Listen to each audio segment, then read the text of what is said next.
Hello friends, आज हम बात करेंगे हाइपरेमेसिस ग्रेविडेरम के बारे में। जैसे कि हमने पिछली वीडियो में बताया था कि नॉर्मल नोजिया और वोमिटिंग प्रेगनेंसी में क्या होता है, क्या छोटे छोटे ऐसे उपाय हैं जिसको हम करें और हमारी ये जो सिम्टम्स हैं उनको हम ठीक कर पाए। हाइपरेमेसिस ग्रेविडेरम प्रेगनेंसी में वो वोमिटिंग और नोजिया है जिसमें आपको इतनी ज्यादा वोमिटिंग होती है कि आप पानी भी नहीं पी पाती हैं और आपका प्रेगनेंसी से पहले जितना भी वजन था वो उससे 5% कम हो जाता है। आपको सीवियर डिहाइड्रेशन के सिम्टम्स होते हैं और आपको इलेक्ट्रोलाइट इम्बैलेंस हो जाता है। अगर ये चीजें आपको वोमिटिंग के साथ होती हैं तो आपको हाइपरेमेसिस ग्रेविडेरम है। इस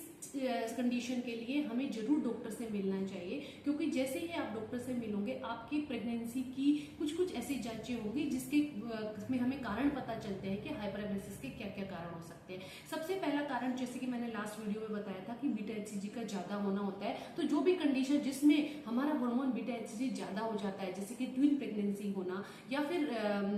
मोलर प्रेगनेंसी होना या इसके साथ साथ हाइपरथायराइडिज्म यानी कि आपका थायराइड का हार्मोन ज्यादा होना, ये जो कंडीशन है इसमें बीटा एचसीजी ज्यादा हो जाता है, जिसकी वजह से हमें हाइपरेमेसिस के सिम्टम्स आते हैं। उसके अलावा क्या होता है, कई कई लोगों में फैमिली हिस्ट्री होती है कि जिसमें कई कई की बहनों को, उनकी माँ को भी प्रेगनेंसी के दौरान ज्यादा वोमिटिंग आती है, तो वो एक कारण होता है। इसके अलावा कुछ ऐसे कारण होते हैं जैसे कि विटामिन B1 और B6 यानी कि थायमिन और पैराडॉक्सिन की डेफिशिएंसी होना, जिसकी वजह से भी हमें हाइपरेमेसिस हो सकती है। तो जब भी आपको ये सिम्टम होंगे उसमें आप अपने डॉक्टर से मिलेंगे तो वो आपको एडवाइस करेंगे एडमिशन के लिए, क्योंकि इसमें जो है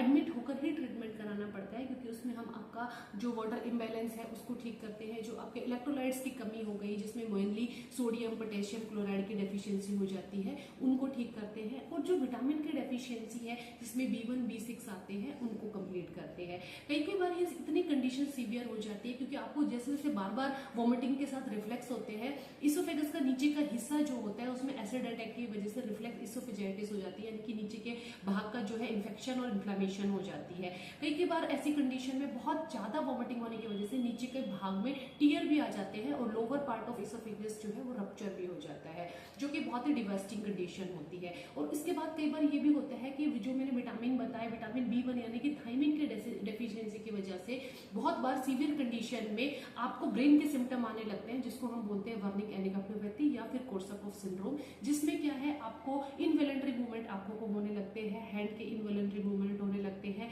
पेरिफेरल न्यूराइटिस यानी कि लॉस ऑफ सेंसेशन हो जाता है, और बहुत सीवियर कंडीशन में आपको बिहेवियरल चेंजेस भी आने लगते हैं। इसलिए जब भी आपको ये सिम्टम हो कि आप अपनी नोजिया वोमिटिंग जो आपकी नॉर्मल है उससे एक्सेसिव हो, तो आप जरूर डॉक्टर से जाकर मिले और कारण जानने की कोशिश करें कि किस वजह से आपको ये हो पा रहा है और सही ट्रीटमेंट को सीख करें।